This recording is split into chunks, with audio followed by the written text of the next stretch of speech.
Now, later in this teaching tonight, I'm going to ask you to make a drawing on a piece of paper. So go ahead, get yourself a piece of paper out and have a pen or a pencil ready. I'm going to use it later on in the teaching. December 7th, 1941. Jacob Ch, a professed atheist, was listening to the radio while peeling potatoes and heard about the attack on Pearl Harbor. He angrily shouted, "Japan's going to pay for this." He then enlisted in the Army Air Corps and joined the 17th Bomb Group and volunteered for the famous Doolittle Raid, which involved a surprise attack with B-25 bombers taking off April 18th, 1942, from the USS Hornet aircraft carrier to bomb Japan. He was a bombardier on plane number 16, named the Bat Out of Hell. His target was the city of Nagoya, Japan. The raid was successful, except for the fact that they were sighted early, and so had to take off earlier than they had originally expected to. After bombing their target, DeShazer and his crew had to parachute into enemy territory in China because they ran out of fuel. He was injured on landing and was captured the next day. The Japanese imprisoned him and his crew and maltreated them with beatings, starvation, and solitary confinement. A few of his crew were executed. DeShazer clung to life with an intense determination fueled by hatred of his captors. Then, in his darkest hour of agony in the prison, when there was no hope for reprieve, the men were given one Bible, which they took turns with. When his turn came, even though he was an atheist, out of sheer boredom and loneliness, he began reading it and ended up reading it cover to cover. When he got to Romans 10:9, the Lord reached his heart and he became born again. In that dark cell, he rejoiced in his forgiveness and experienced great peace. His life and outlook changed, and he even reacted differently to his captors, because he obeyed Jesus when he said to love your enemies, and spent a lot of time in prayer and even prayed for his captors and the Japanese people. When the guards beat him, he no longer cursed them. He actually blessed them and spoke God's word to them. That surprised the guards, and they began treating him better. Probably because of this, he was not killed like his crew members. Everyone heard about DeShazer's behavior in the prison. And then he was rescued on August the 20th, 1945 by U.S. paratroopers, and then he was awarded the Distinguished Flying Cross, the Prisoner of War Medal, and a Purple Heart. Later in life, he received the Presidential Medal of Freedom and the Congressional Gold Medal. He then, out of gratitude to God for his deliverance, acted upon his hours of prayer for the Japanese people, enrolled in Seattle Pacific Bible College, and in 1948 went back to Japan as a missionary. In 1959, he even established a church in Nagoya, the city he had bombed. He even converted Captain Mitsuo Fushita, who led the attack on Pearl Harbor, and they became friends and preached together. He published the following tracts: I Was a Prisoner of Japan, Love Your Enemies from Bombs to Bible, and From Vengeance to Forgiveness, Jake DeShazer's Extraordinary Journey. Jacob DeShazer retired from missionary work after 30 years and lived to be 95. Of him, it was said, quote, we feel it is ideal to honor a man who was a genuine war hero, but who, after his sacrificial service, put on gloves of peace and touched the entire world with grace and humility, unquote. Welcome to the Acts of the Original Christian Believers class, Chapter 8, Session 5b. We are learning of the Acts of Believers then and now. We are in Acts 27, when the Apostle Paul was still caught up in the consequences of his mistake of going to Jerusalem, when the Lord clearly had said to not go. After 2 years of incarceration, he now was to be sent to Rome. What follows is a detailed first-hand account of a harrowing sea voyage and shipwreck. It is one of the most complete records of ancient seamanship in existence. Paul was accompanied on the trip by Aristarchus, a loyal member of his entourage who was from Thessalonica. This also is one of the "we" sections of the book of Acts, so Luke was with him. And also, if there could be any doubts raised by unbelievers or critics as to the veracity of this scripture, whether it was religious myth or a true historical account, the details and nautical terms given in this chapter attest that it is accurate and was written by someone who experienced it. Conybeare's The Life and Epistles of St. Paul, Chapter 23, pages 678 through 720, gives a very detailed analysis. It is full of nautical terms and familiarity with sailing, which, because of the accuracy of the details given in Luke's account, we can even deduce the wind directions. I will be utilizing that as a reference for this chapter and will attach it as a PDF for your further study. So not only is this a historical, accurate record, it is a testimony of God's providence, for we all have weathered storms, and God has been there to comfort and to protect, even in our darkest hour, because our Lord is the master of deliverance, the victor of all conflict, and the anchor of our soul. Let's go to Acts 27:1. Acts 27:1. And when it was determined that we should sail into Italy, they delivered Paul and certain of other prisoners unto one named Julius, a centurion of Augustus's band.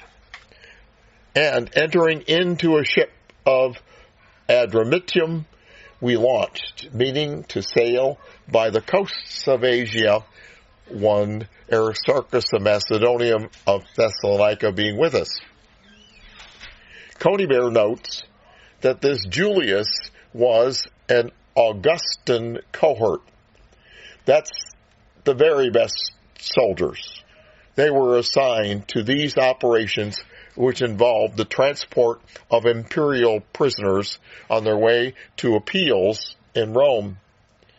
Conybeare says that there are even extant Roman records which can identify Julius with a, quote, high degree of probability with Julius Priscus, who was afterwards prefect of the Praetorian Guards under the Emperor Vitellius. Vitellius was emperor for 8 months in 69 AD, succeeded by Emperor Vespasian. There were several classes of sailing ships and sailors on the Mediterranean. One class of smaller vessels with less experienced seamen kept close to the coastline, making one-day hops from port to port. That's the type that the centurion and his prisoners went on for the first leg of their journey. There were larger cargo ships which plied the open sea, staffed with experienced Greek and Egyptian sailors. This was the type of ship which they took for the second part of the journey. However, none of these ships were specially set up to accommodate passengers. They were cargo ships, and passengers were just along for the ride and were a source of extra income.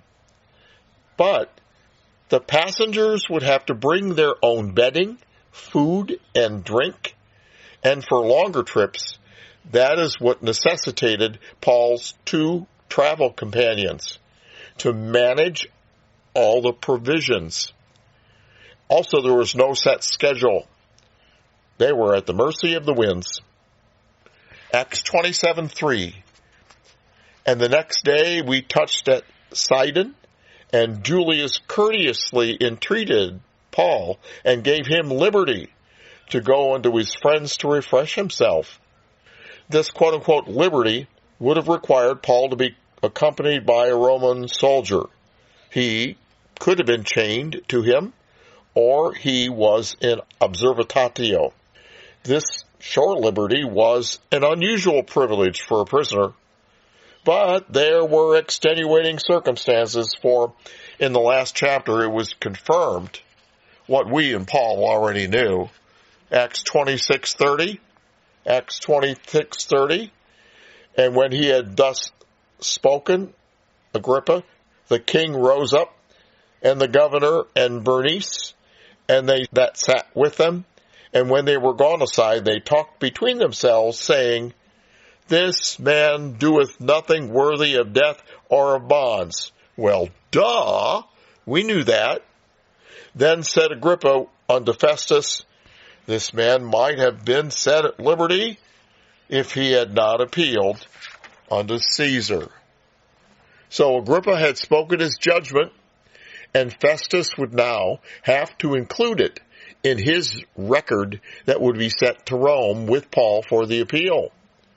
Paul indeed had committed no crime according to Roman laws, and would have been set free had he not appealed to Caesar. But hidden behind that fact was the specter that Festus had intended to use Paul for political favor, forcing Paul to play his ace and make the appeal. That effectively blocked Festus's ulterior motive with the Jews. This all probably was known to Paul's centurion, who, being in the higher circles around Caesarea, would have surmised Paul's innocence in this case. Hence, it's logical that he would receive lighter treatment on the voyage.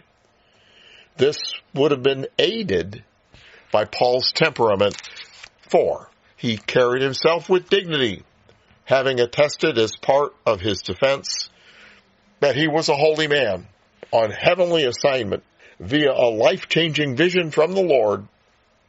So, Paul certainly was a unique prisoner and merited clemency. Acts 27:4. And when we had launched from thence, we sailed under Cyprus, because the winds were contrary. Now, I got to teach you a bit of Sailing 101. But I also must confess I never earned the Boy Scout Sailing Merit Badge. The closest I got was Canoeing Merit Badge. So I kind of missed the boat on the other one. But I did earn Swimming Merit Badge, and I even swam a mile and got a patch for that. But there is one thing I do know. What is the most important thing you must know about sailing? Always wear a life preserver. Okay? That's rule number 1, all right? The next thing is how to handle the wind. In order to understand this best, I'm going to have you make a diagram on that piece of paper I told you about. So, please take out your piece of paper and a pen or pencil, and I want you to make a 2-inch big plus sign in the middle of the paper. Right? 2-inch big plus sign. Now next, I want you to draw X on top of that plus, so all the lines intersect in the middle. So it's going to end up looking like a big asterisk. All right? So you have a plus with an X on top of it. All right? So you should have a vertical line and a horizontal line that meet in the middle, like a big plus. And then on top of that, 2 more lines diagonally going through the middle at 45-degree angles. Looks like a big asterisk, all right? Now, we're going to add directions to this. On the vertical line, at the top of the vertical line, I want you to write an N for north, okay? And then at the bottom of the vertical line, I want you to put an S for south, okay? Then on the horizontal line, on the left-hand side, I want you to put a W for west. And on the right-hand side, put an E for east. All right? So now we have like a little compass here. So, let's imagine that the wind is blowing from north to south. And we are in a sailboat. And we're looking down on this asterisk that's on top of the water. And the wind is blowing from top to bottom. It's from north to south. Okay? So, if we're wanting to travel south, and the wind is blowing from north to south, that's easy, right? We just set the sails straight and let it push us in that direction. However, what if we want to go west with the wind still blowing out of the north? Well, there is a way of setting the sails at an angle so the boat will travel to the left, west, even though the wind is blowing from the north. On the other hand, we could set them to go to the right, to the east, and angle them a different way. Now, on this asterisk, do you see those 2 45-degree lines on your paper? One of them is between west on the left and north on the top. That line is pointing northwest. It's actually more difficult, but we could even set the sails so that if the wind is blowing from the north, we could even move in that 45-degree direction northwest. Okay? We could do that. But if we wanted to sail north and the wind was coming out of the north, there is no way that we could set the sails to go contrary to the wind. In fact, if the wind was blowing out of the north, there is no way we could set the sails if we wanted to travel in any direction between those 2 45-degree lines pointing upward on either side of north. The diagonal line pointing to the northwest and the diagonal line pointing to the northeast. Between those two angles, there still is no way we could set the sails to move in that direction if the wind was coming out of the north. The deeper the keel of the boat, the closer to those 45-degree lines we could move, but not beyond them. So, what would we do if we still wanted to travel north, but the wind was blowing out of the north? Or if we wanted to go between those two diagonals? The only way to do so would be to zigzag on the water. That's called tacking. So, for a while, we could set the sails to travel in the direction of one of those 45-degree angles. And then after a while, we'd have to switch and travel in the direction of the other 45-degree angle. So we'd travel northwest at first, and then northeast next, and then switch back to northwest and back to northeast. You see? Do you understand? So, it's still possible to travel by sailboat in the direction that the wind's actually coming from, but it takes extra work. It takes longer, but you can still do it. You got to zigzag. Now, one more thing. Add to that ocean currents or tides. We'd be going with or fighting against any currents present. And then finally, there's one more thing which will affect us, and that is if there is a shoreline nearby.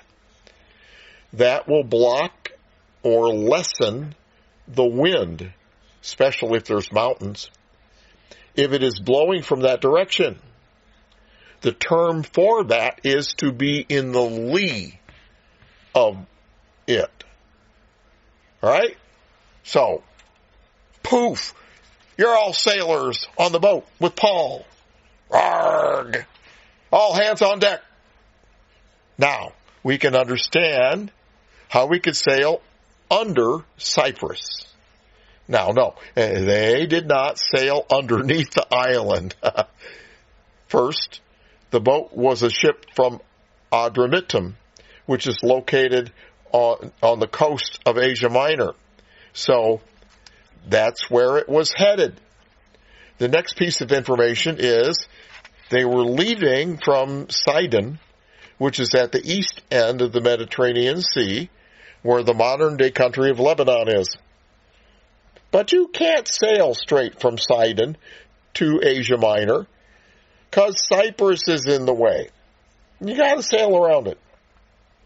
But since the winds were contrary, which means they were blowing from that direction, between that arc of 45 degrees on either side of where they wanted to go, they'd have to zigzag, they'd have to tack. And the safest way to do that is if they sailed close to land so they could keep their bearings. Another safety would be to be on the lee side of the island of Cyprus, so they would not have to fight the full force of the contrary wind. And that is actually what the Greek word sail under meant. It's hupopleo, which means to sail on the lee side. So, they sailed between Cyprus and Asia Minor, which in the next verse is identified as the Sea of Cilicia and Pamphylia. Those were the two provinces on the north coast of them. All those details can put us in the boat with Paul. Arrgh! Way be mateys! Ahoy there! Shake a leg! You better tow the line and know your ropes. Hey, no scuttlebutt. The captain says it better be shipshape in Bristol or we all be walking the plank. Acts 27:5. Acts 27:5. And when we had sailed over the sea of Cilicia and Pamphylia, we came to Myra, a city of Lycia. So now they made it to southern Asia Minor, and there they switched ships. Verse 6. And there was the centurion found a ship of Alexandria sailing into Italy, and he put us therein. Now, this leg of the journey could be more on the open sea because it was a much larger ship. However, the sailing vessels of that day were not as sophisticated as the multi-masted sailboats that we may be familiar with. Those ancient boats may have only had one mast, and therefore, where it attached to the rest of the boat, experienced a lot of strain. And in fact, one of the major problems with the sailing ships of that day was that part of the boat, right where the mast attached, was prone to leaking because of the strain experienced at that point. Verse 7. And when we had sailed slowly, the Greek adds, with difficulty, many days, and scarce were come over against Cnidus, the wind not suffering or permitting us, we sailed under Crete over against Salmone. The winds were not favorable, so they decided to sail to the lee side of Crete. The word for sail under is that same word as in verse 4, to sail on the lee side of it. So now the wind was coming from the north, so they wanted to be on the south side of Crete. That's sail in the lee side. Better than sail under, all right? They were sailing now on the south side of Crete. The Greek adds with difficulty to verses 7 and 8, which implies they had to zigzag to make any progress. So, the crew was pretty tired out from setting and resetting those sails. Arrgh, ye mateys, shiver me timbers. Mind your P's and Q's, snap to it. No flotsam and jetsam around here. Watch them rat lines, or y'all be in a drink. Actually, I earned the right to be talking like this, even though I didn't get sailing merit badge. For a smooth sea never made a skilled sailor. I worked for part of a season in 1970 on the USS Oglebay Norton, a Great Lakes freighter. We did not use sails on the wind. We had a diesel engine.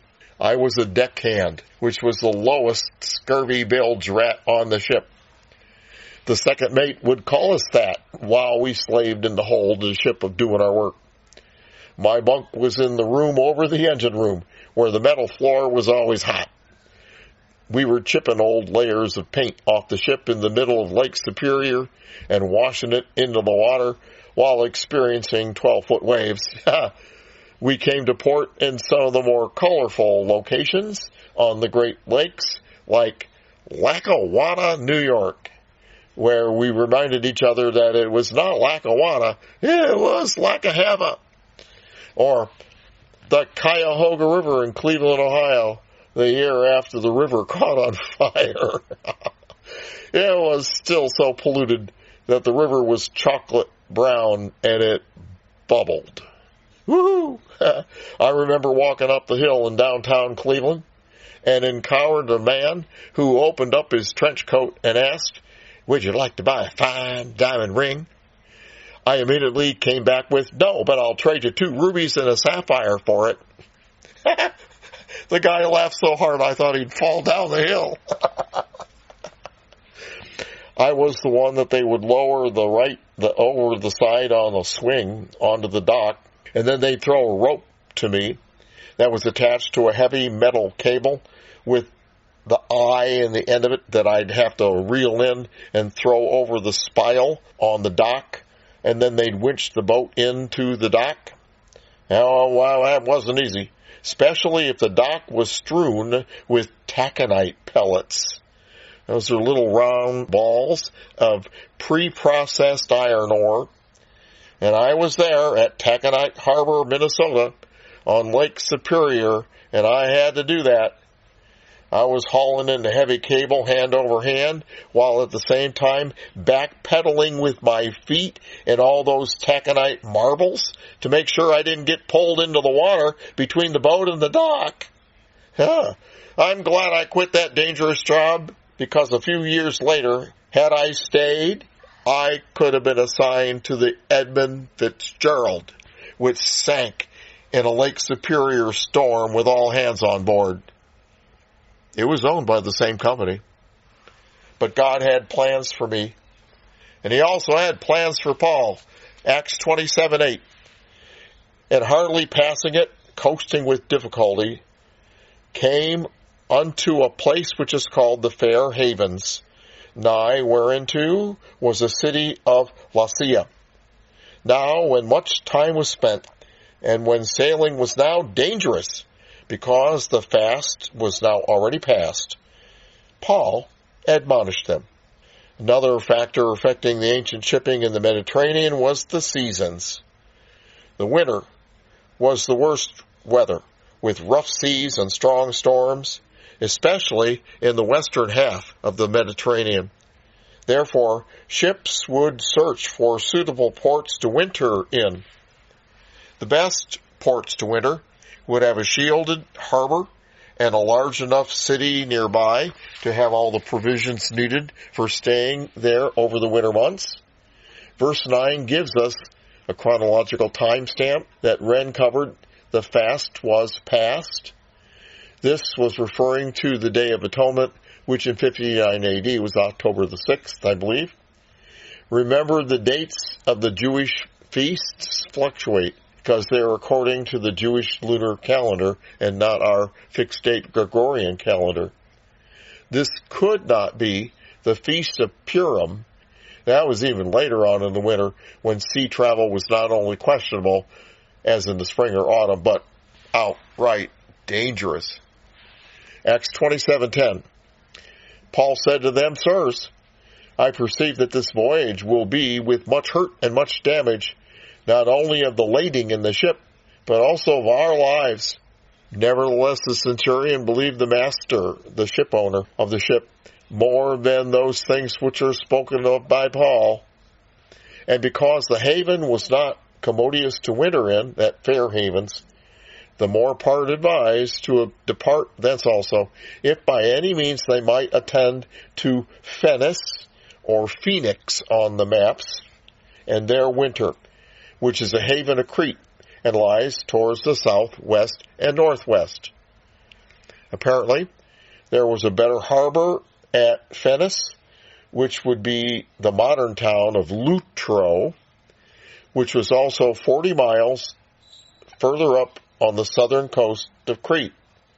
Therefore, because of the insistence of the ship owner and the majority of the crew, Paul's guidance was ignored.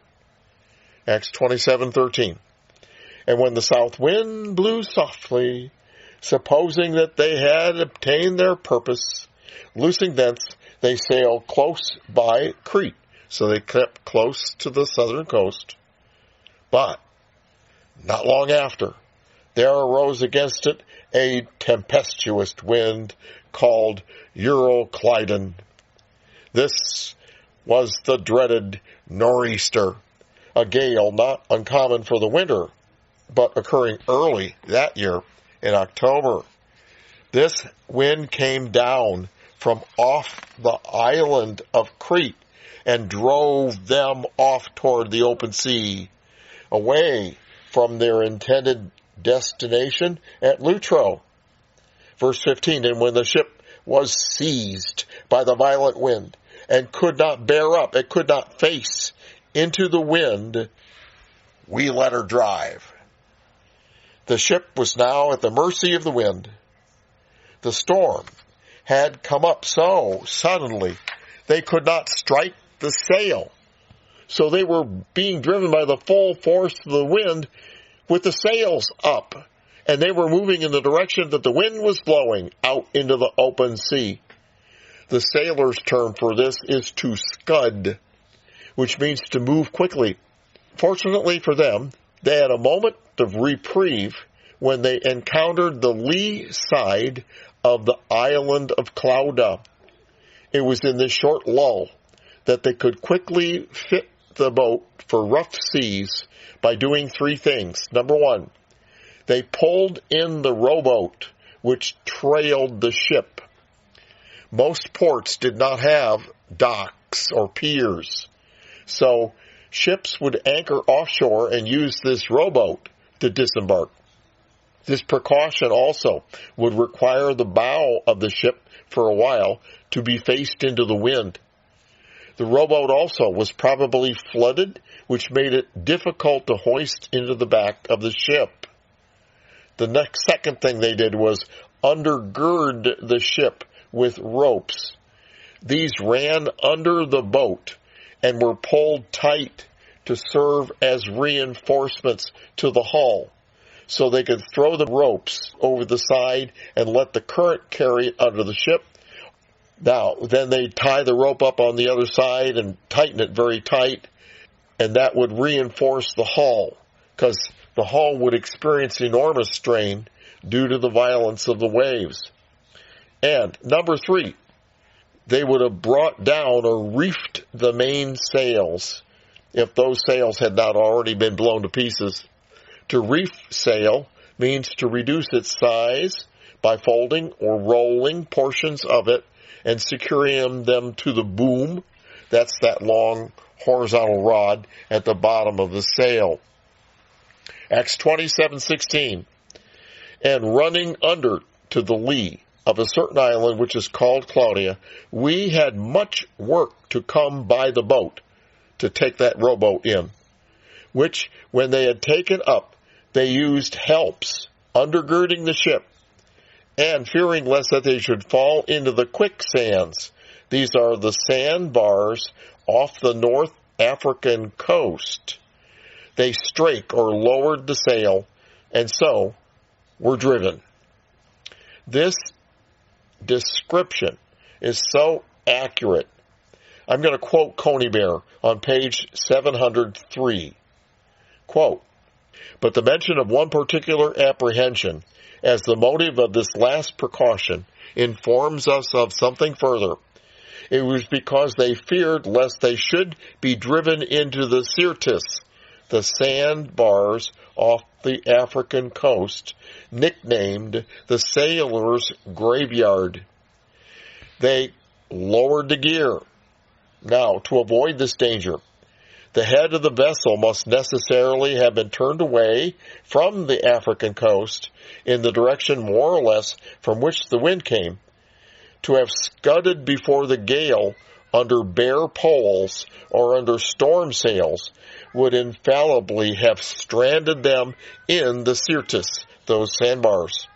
Not to mention the danger of pooping or being swamped by the sea breaking over her stern, the poop deck. So, to have anchored was evidently impossible.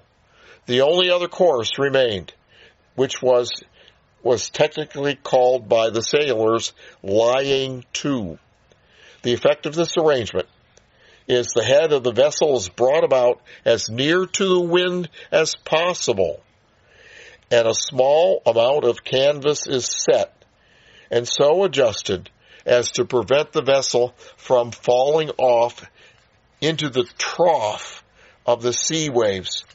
This plan, as is well known to all who have made long voyages, is constantly resorted to when the object is not so much as to make progress, but as to weather out a gale. Unquote. Acts 27:18.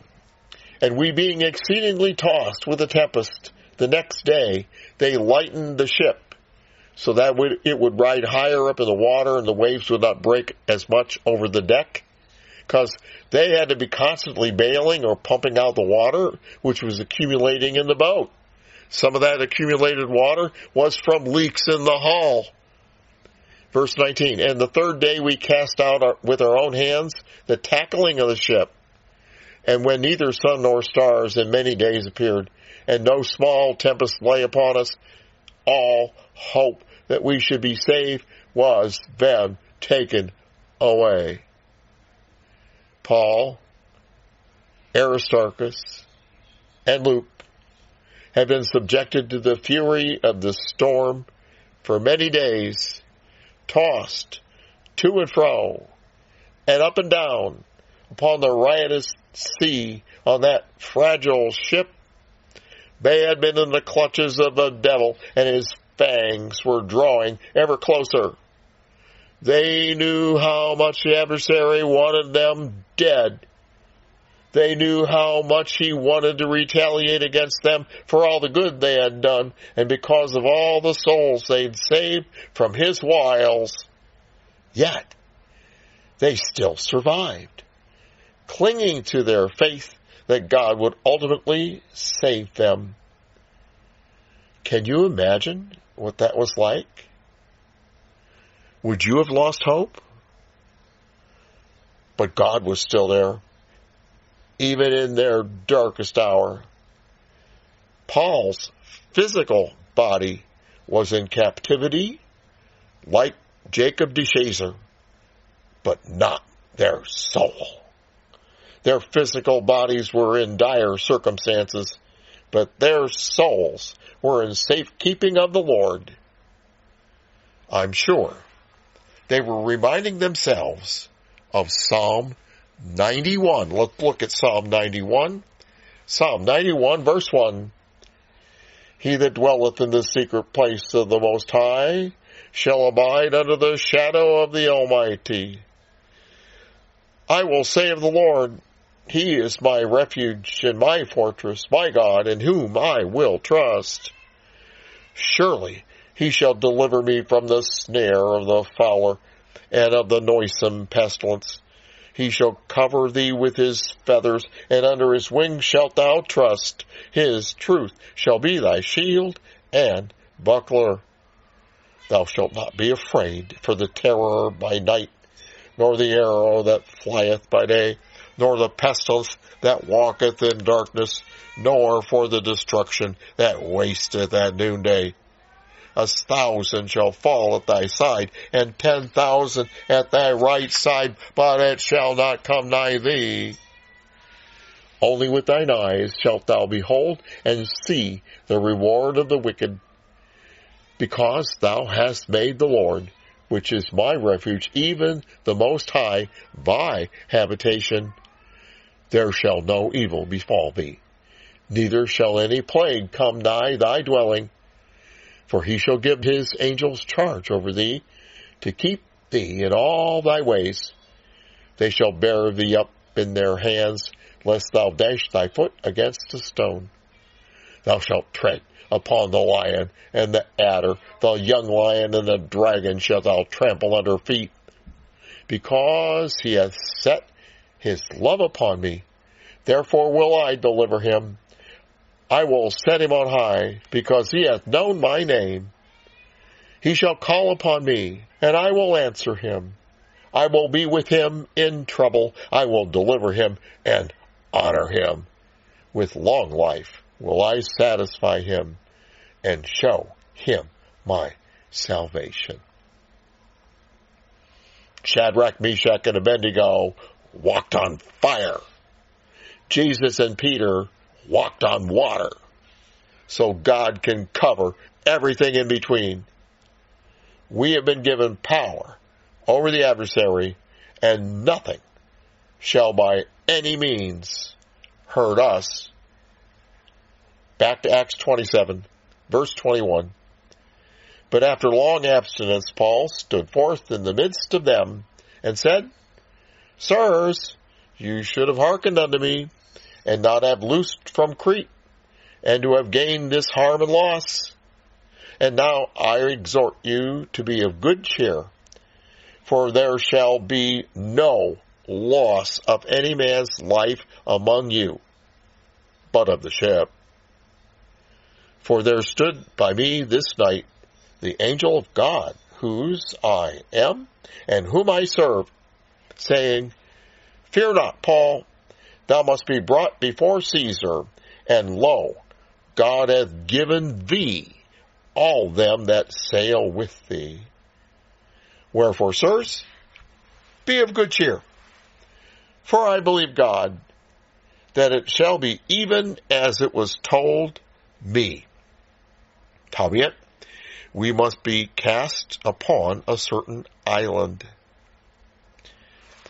Paul had received revelation on more than one occasion that he would end up in Rome. So he knew that somehow they would make it. Okay. The Lord even appeared to him this second time, which confirmed it. Because revelation given twice is confirmed and will come to pass, according to Exodus 41:32. Now, it was unusual for the sailors to believe Paul. This was a ship of Alexandria, probably with a seasoned professional Egyptian crew who were experienced traveling in the open ocean. For them to have given up all hope of being saved meant that this was probably the worst storm any had experienced or even heard of. But because Paul had carried himself with dignity as a holy man, they believed him.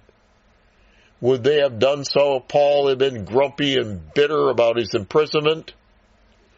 Wow, that's a lesson in itself. Verse 27, But when the 14th night, 2 weeks, was come, as we were driven up and down in Adria, the Adriatic, about midnight, the shipmen deemed that they drew near to some country. The storm had been so intense for so long that it was feasible they could have traveled 40 miles each day, being blown about in the Adriatic. Now, at that time, what was called the Adriatic extended further west than what goes by the same name today. In the middle of the night, they couldn't see any land nearby, but they could hear it. Experienced sailors can tell the difference between the sound of the sea during a storm and the sound of breakers upon a shore. So that's how they could tell they were near land, even though it was the middle of the night.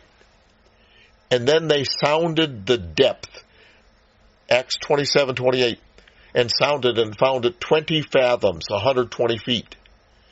And when they had gone a little further, they sounded again and found it 15 fathoms, 90 feet. So they're approaching land. Then, fearing lest we should have fallen upon rocks, they cast 4 anchors out of the stern and wished for the day. And as the shipmen were about to flee out of the ship, when they had let down the boat into the sea under color as though they would have cast anchors out of the foreship, Paul said to the centurion and to the soldiers, Except these abide in the ship, you cannot be saved. And they believed him. Wow. Then the soldiers cut off the ropes of the boat, the rowboat, and let her fall off. And while the day was coming on, Paul besought them all to take meat, saying, This day is the 14th day that you have tarried and continued fasting, having taken nothing. Wherefore I pray you to take some meat, for this is for your health, for there shall not a hair fall from the head of any of you. And when he had thus spoken, he took bread and gave thanks to God in the presence of them all, and when he had broken it, he began to eat. Then they were all of good cheer, and they took some meat. And we were all in the ship, 216 souls. That's 276. Wow. And when they had eaten it up, they lightened the ship and cast out the wheat into the sea. So they would lighten it even more so it would not run aground as easy. That wheat was soggy with the seawater. It was worthless by now anyway. Acts 27:39. And when it was day, they knew not the land, but they discovered a certain creek with a shore, into the which they were minded, if it were possible, to thrust in the ship. And when they had taken up the anchors, they committed themselves unto the sea, and loosed the rudder bands, and hoisted up the mainsail to the wind, and made toward shore. And falling into a place where two seas met, they ran the ship aground, and the fore part stuck fast, and remained unmovable, but the hinder part was broken with the violence of the waves. And the soldiers' counsel was to kill the prisoners, lest any of them should swim out and escape, because if they escaped, their soldiers were held accountable and would be executed. But the centurion, willing to save Paul, kept them from their purpose, and commanded that they which could swim should cast themselves first into the sea and get to land, and the rest, some on boards and some on broken pieces of the ship. And so it came to pass, they escaped all safe to land. And when they were escaped, then they knew that the island was called Malta. The details of the shipwreck also are so accurate that some people even think that the 4 anchors from Paul's ship were found near where the 2 seas met and a creek on the shore.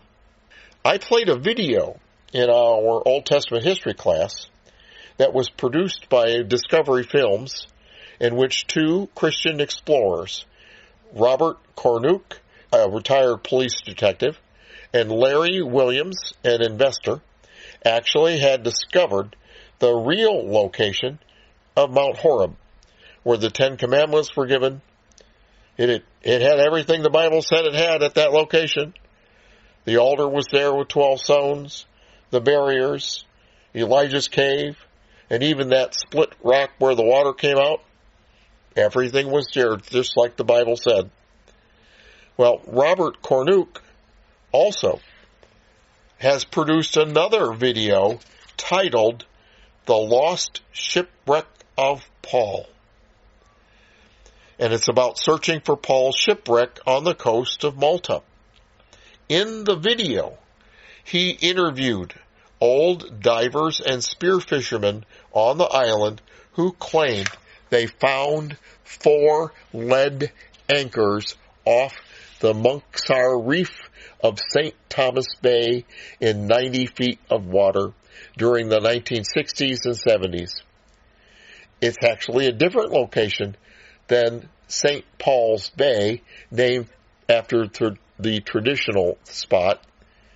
In the video, Cornuke is bold enough to claim, quote, "This evidence is just overwhelming. In fact, I believe you have to force-feed your mind past reason and logic to not accept this site. It's like Luke was leaving us a treasure map for someone to follow. The seas met opposite a creek." Elsewhere he states, "So really, the only candidate that makes sense, this is Archaeology 101, that it should be the Monksar Reef on St. Thomas's Bay. Clearly, this is the place it should be, according to all the facts the Bible gives us." Unquote. Isn't that incredible? Acts 28:1. And when they were escaped, then they knew that the island was called Malta, and the barbarous people there showed us no little kindness, for they kindled a fire and received us everyone because of the present rain and because of the cold. So, despite all odds, Paul and all the passengers and crew survived. 276 people were saved. That's amazing. But the devil hadn't given up. He had Paul in his clutches and failed, but he was still trying to get to him and do him in. But Paul kept believing and triumphing. Verse 3, when Paul had gathered a bundle of sticks and laid them on the fire, there came a viper out of the heat and fastened on his hand. And when the barbarians saw the venomous beast hung on his hand, they said to themselves, no doubt this man is a murderer, whom, though he hath escaped the sea, yet vengeance suffers him not to live. But Paul shook off the beast into the fire, and felt no harm. Howbeit they looked, when he should have swollen, or fallen down dead suddenly. But after they had looked a great while, and saw no harm come to him, they changed their minds, and said that he must be a god. Every time the devil tries something, it's an opportunity for us to win. And when we do, he's sorry he ever tried to mess with us. Acts 28:7. In the same quarters were possessors of the chief man of the island, whose name was Publius, who received us and lodged us 3 days courteously. It came to pass that the father of Publius lay sick of a fever and of a bloody flux, to whom Paul entered in and prayed and laid his hands on him and healed him. And when this was done, others also, which had diseases in the island, came and were healed, who also honored us with many honors. And when we departed, they laded us with such things as were necessary. The contrast is amazing. Paul the prisoner was now Paul the honored. Only God can do such things. So it is profitable to maintain our faith.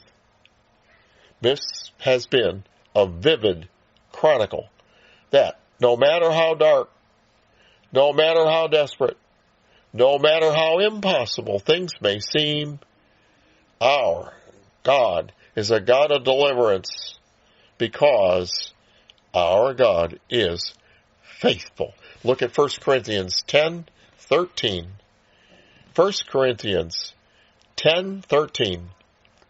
There hath no temptation taken you, but such as is common to man. You don't have a special case.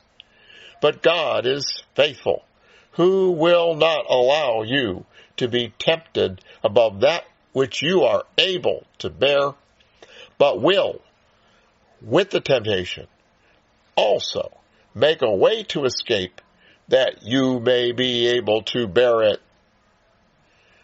There's another way to look at this verse, and that's what I'm going to leave you with, this thought. If God will not allow something to happen which is beyond what we are able to overcome, then the very fact we are in the situation is sufficient proof that we can overcome it. Therefore, don't be overcome looking at the situation like a deer in the headlights. Look for the deliverance. Look for the way out, because the way out shall be there. It's guaranteed, for God is faithful. Bless you.